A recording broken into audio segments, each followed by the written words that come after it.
So I wanted to talk about the Starship. Oh, exciting! It's been nearly 2 months since I started on the health hazard plan. Though it's not always easy making the time, I am determined to stick with it. Back pain does affect your personality as well, and it can make you quite tense and grumpy if you've got back pain all the time. I liken it to, it's like when you have a headache all the time. I find headaches and back pain are quite similar.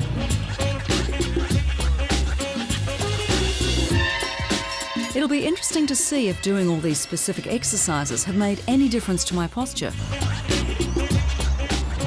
Hey, just one thing there, Louise. What's that bag doing on their shoulder? Resting.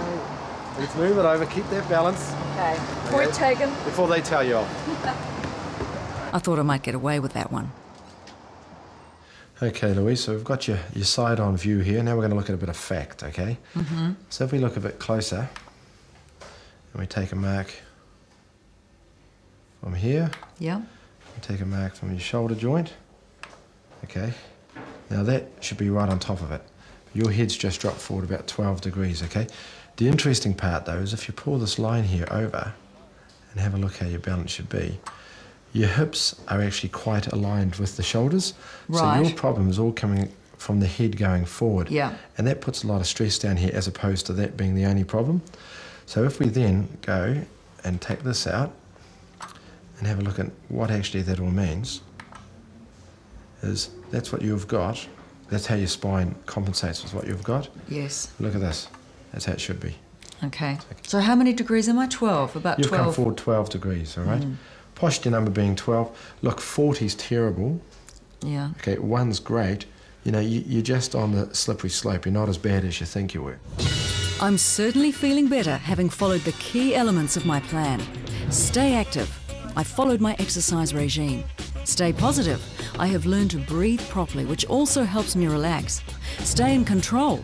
I set my own recovery goals, used the health hazard plan and stuck to it. Louise has moved along with her situation in terms of her issues with chronic pain. Just to remind you, she had an episode early on this year where she fell heavily on her tailbone and injured the area around her coccyx. Things have evolved that there's clearly no damage down in that area. She's happy with that. She's happy working through an exercise program, and she's dealing with her sort of issues of what do I do when I get pain? How do I manage it better? And I think, in summary, she's sort of come to an understanding of her own sort of anxiety about chronic pain. Well, I think that Louise will be back at some stage because something else is going to come along, and she has got... It's very hard for people who have chronic stress. There's a lot of factors, and some of them might be a physiological factor that's really there. Another one is how they react to different symptoms. And, you guys deal with this every day. It's a massive, massive situation. I suppose my concern as well with Louise is that she's using medication inappropriately, and it could happen in other stressful situations. So that obviously I understand she was on a tropical island when this happened and she just grabbed what's nearest, but obviously if some other crisis, whether physical or emotional, happens, she may do the same sort of thing. And perhaps she's showing us something about her personality, perhaps a slightly addictive personality, or the remedies in a bottle, short, quick fix. And the drugs she's taking this time were not particularly nasty. They had some unpleasant side effects, but it could be worse with future situations.